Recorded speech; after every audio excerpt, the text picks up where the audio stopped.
when they still saw him coming far off, they plotted up a scheme. They were going to kill him. Now Reuben, however, he was the oldest of the brothers, and he said, "No, don't do that. Let's not have blood on our hands." So he talked them out of it. What they did then, when they sat down to eat,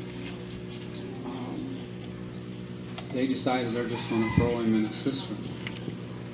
Now, you see many wells here in the Philippines, but a cistern in Israel, when I was there, what they did was actually kind of clever, because they would create or build a viaduct coming off the hills. And when it rained, it just poured, kind of like it does here. And this viaduct carried the water down to these cisterns and filled them up. And so they had water for the rest of the year, especially when the dry spell came in. And so this cistern was dry, and they removed his coat. They hatched his plan anyway, but removed his coat that his father had made, because his father loved him dearly. And they threw him in this cistern. However, when they sat down to eat their noon meal, here comes this caravan of camels, and they were headed towards Egypt. And it's the Ishmaelites, I think, or something like that. And some of those names are kind of hard to pronounce, but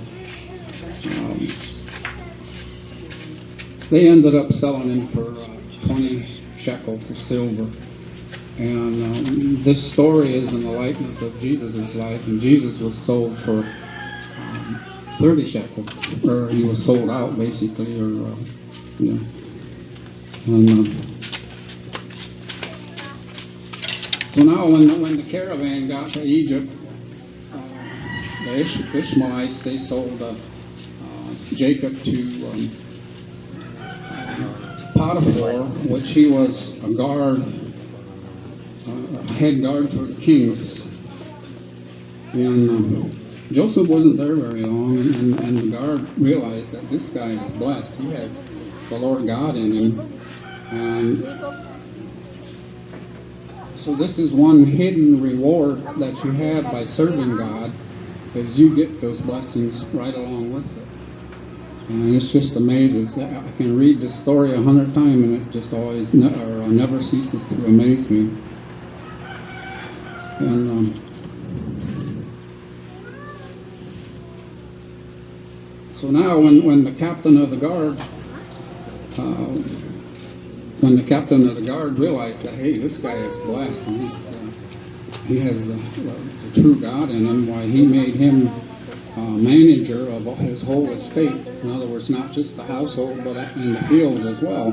And as long as Joseph was there he was blessed beyond measure. However, it's always something coming up. And then Joseph was tested, and he refused to give in to sin, and then it really upset the Pharaoh, because there was lies made about him that the sin that he committed was actually not true.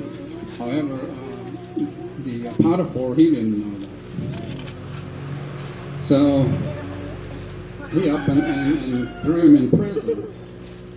Now imagine at 17 years old, and what did he work for the Potiphar? Maybe, just guessing, 3 to 5 years. Barely a 20-year-old man, and he was in prison.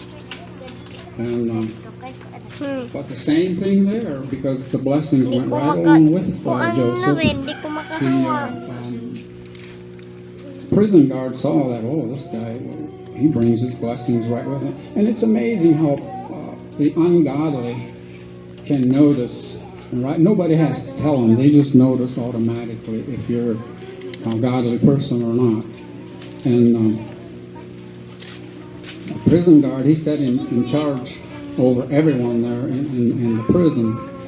So